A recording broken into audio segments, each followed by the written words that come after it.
on se retrouve dans une nouvelle vidéo pour voir comment effectuer des augmentations et des diminutions en mailles serrées. Donc, j'ai un premier rang en fait de mailles serrées ici. J'ai 4 mailles. Je veux effectuer en fait avoir plus de mailles. Donc, je vais faire ce qu'on appelle des augmentations. Donc, dans la première maille ici de mon rang, je vais effectuer 2 mailles serrées, 1, 2,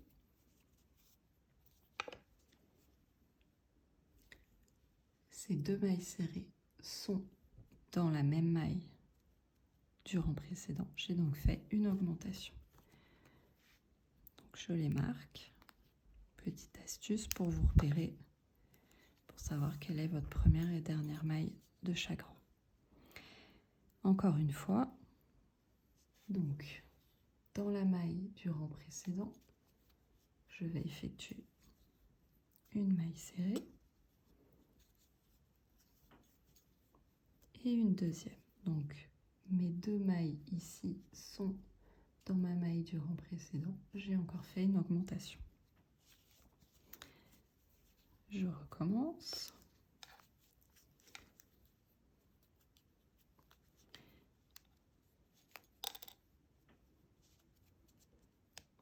Donc au rang précédent, nous avions 4 mailles serrées.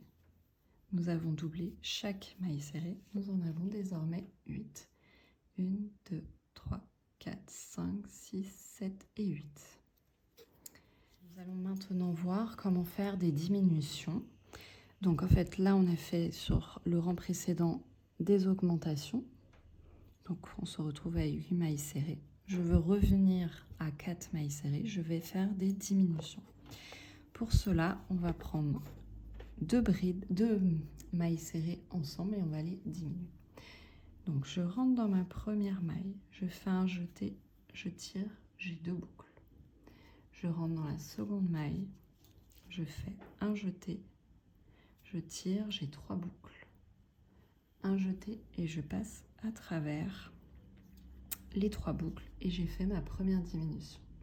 Je vous remontre, je rentre dans la maille, un jeté, je rentre dans la maille, un jeté et je traverse les 3 boucles.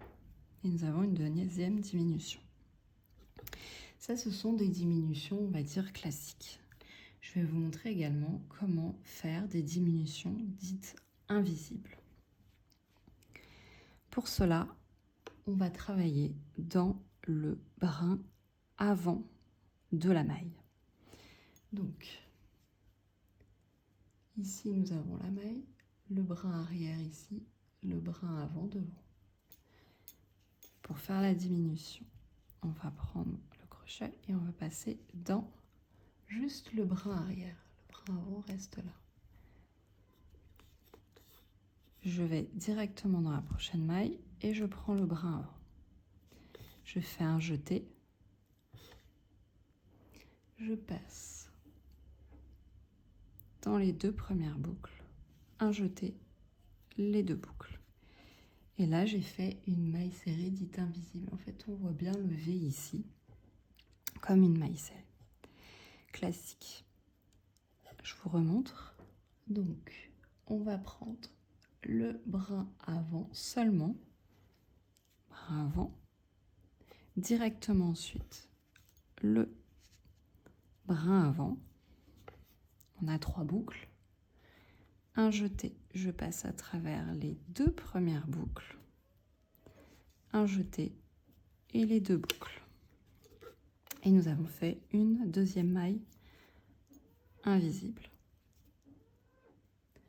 Là, on a bien un V, alors qu'ici, on a quelque chose d'un peu plus gros en fait, sur ces diminutions-là. Et en tout cas, on s'est bien retrouvé avec 4 mailles serrées. Au final, voilà.